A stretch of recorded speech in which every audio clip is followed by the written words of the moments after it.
Olá, sejam todos e todas bem-vindas ao canal Educa Brejo. A nossa aula de hoje será de língua portuguesa. Quem irá explicar o conteúdo serei eu, a professora Maria de Fátima.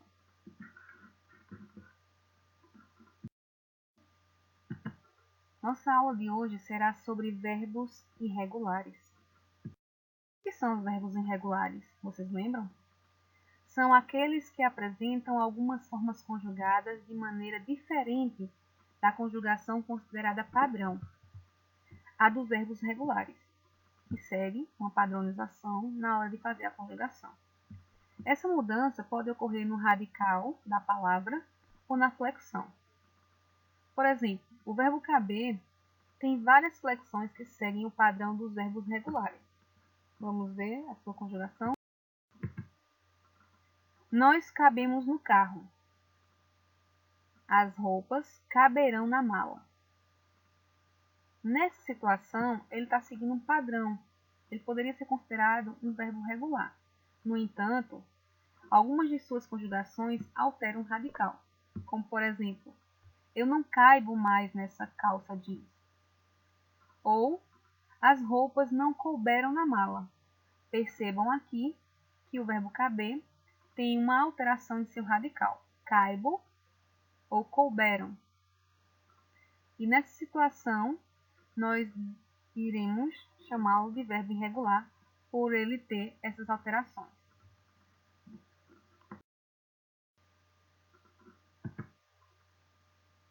A conjugação dos verbos irregulares. Como é que deve ser feita? Ainda que se possa identificar um padrão na conjugação, os verbos irregulares apresentam diferença em algumas formas conjugadas e, por isso, não são classificados como regulares. A diferença no radical da palavra ou na flexão em qualquer uma de suas conjugações já é suficiente para que o verbo seja considerado irregular. Vamos entender como isso se dá nos verbos de primeira conjugação, aqueles terminados em AR, nos de segunda conjugação, aqueles terminados em ER, e também nos de terceira conjugação, que são aqueles terminados em IR.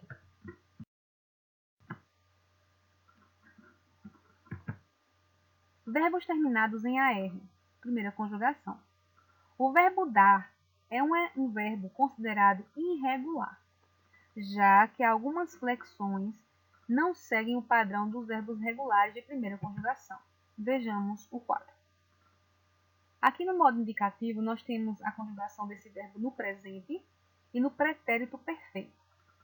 Então, aqui vocês podem perceber que ele segue um padrão, mas no início já percebe que esse padrão é quebrado aqui, né? Então, por isso ele é considerado um verbo irregular. Aqui no pretérito perfeito também existem momentos aqui da conjugação em que ele foge desse padrão também. E no subjuntivo isso também acontece.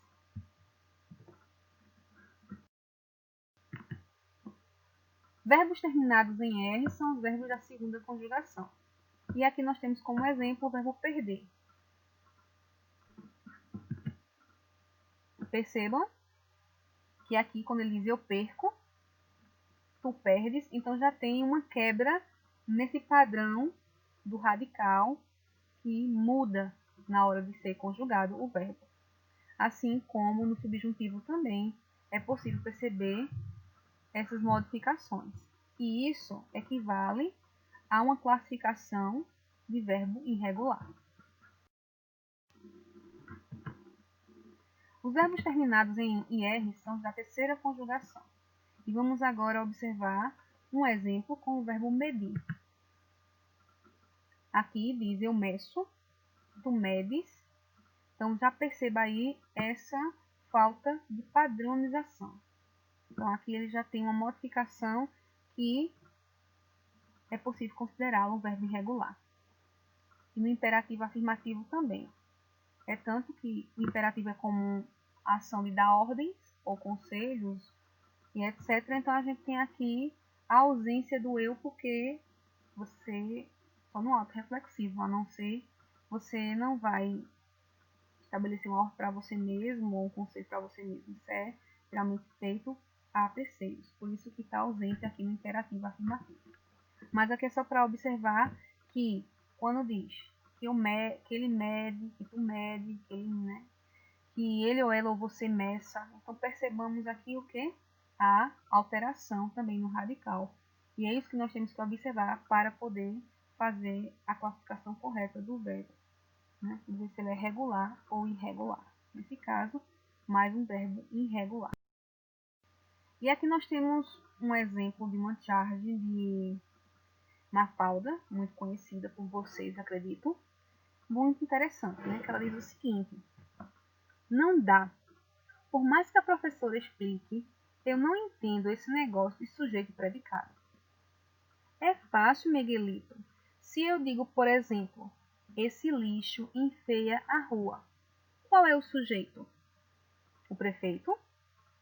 Então aqui é uma charge humorística, muito interessante, mas para mostrar exatamente em alguma situação aí essa questão da utilização do verbo irregular. Então você vai procurar identificar qual é o verbo que está sendo usado de forma irregular na charge, que essa charge estará na atividade que será realizada por vocês. Então, essa foi a nossa aula de hoje sobre os verbos irregulares. Estudem, pesquisem, aprofundem mais o conhecimento de vocês sobre esse conteúdo. Espero que tenham compreendido. Fiquem bem, fiquem em casa e até a próxima aula.